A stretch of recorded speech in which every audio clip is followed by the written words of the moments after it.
কঁতাল গছো শিঙি পেলাই চব কাই পেলালে আৰু ভেড়াকেইটাও ভাঙি দিলে আৰু চাউলো খালে কোনটো গাঁও মেডি ফামুৱা কিমান কোন ঘৰ 4 ঘৰ মান হৈছে আৰু চব কিবা কল গছো কাই আছে চব টুকালে 3 দিন মান হৈছে নেকি এতিয়া আহিয়ে আছে কেতিয়াবা কেতিয়াবা আহিয়ে আছে মানুহ তেনেকে একো ধ্বংস কৰা না মানুহ এনেকে ধ্বংস কৰা নাই ঘৰৰ চব বেৰ ভেৰ চাউল ভাতিও কাই শেষ পেলালে কিবা আমাৰো মিচিং কিবা মচত বনাই আছিলে বগা মদ এইটো চব পেলাই দিলে ভাঙি দিলে ভালটিং চালটিং চব ভাঙি দিলে ৰাতিত আহে নে দিনত ৰাতিত 11 বজামান আহে সমস্যাটো হৈছে গৰাখহনীয়া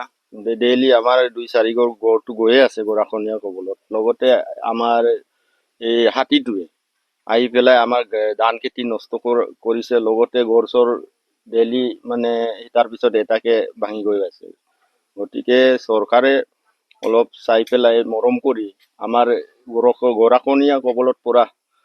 অঞ্চলবাসী ৰাইজৰ কাৰণে যি অলপ সুবিধা কৰি দিয়ে এইটোৱে কামনা কৰিছো আৰু গড়টো এতিয়া যোৱাবাৰটো এই 7টা গৰাখহনীয়াত গৈছিলে তেতিয়া আমাৰ এই এককালীন সাহায্য এইটো নেপালেগে আৰু এতিয়া 3 ঘৰ মান গ'লগে কিন্তু এইটো কি হয় চৰকাৰে সাহায্য দিলে ভাল আৰু হাতীটোৱে এই আমাৰ ফৰেষ্ট ডিপাৰ্টমেণ্টে আহি পেলাই অলপ আঁতৰাই দিলে বেছি ভাল হয় আৰু এই পটকা কেইটামান দিছে পটকাটো ফুটালে তেতিয়া অলপ আঁতৰি যায় কিন্তু আকৌ ৰাতি আহি পেলাই কিবা কৰি দিয়ে গড় চৰ এনেকে ভাঙি দিয়ে